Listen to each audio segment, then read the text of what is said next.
চাকরির কোটা পদ্ধতি সংস্কারের দাবিতে উত্তাল সিলেটের শাহজালাল বিজ্ঞান প্রযুক্তি বিশ্ববিদ্যালয়। বিশ্ববিদ্যালয়ের সাবিপ্রবি উদ্বুদ্ধ পরিস্থিতিতে বিশ্ববিদ্যালয় প্রশাসনের বুধবার 17 জুলাই সবাইকে হল ছাড়ার নির্দেশ দিলেও তারা প্রত্যাখ্যান করে আন্দোলন চালিয়ে যাওয়ার ঘোষণা দিয়েছেন।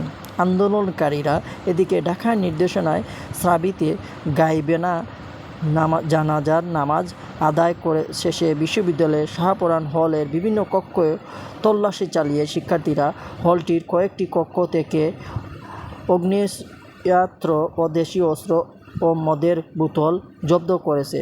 তারা পরে বিকালে 6:30টায় উদ্ধারকৃত অস্ত্র ও প্রেস ব্রিফিং করা হয়।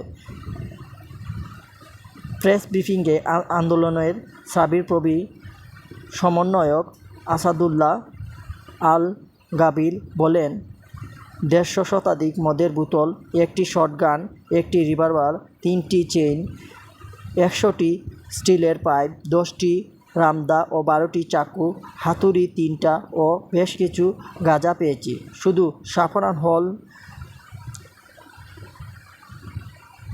হলের ভিতরে বিভিন্ন কক্ষ থেকে এইসব আমরা জব্দ করেছি।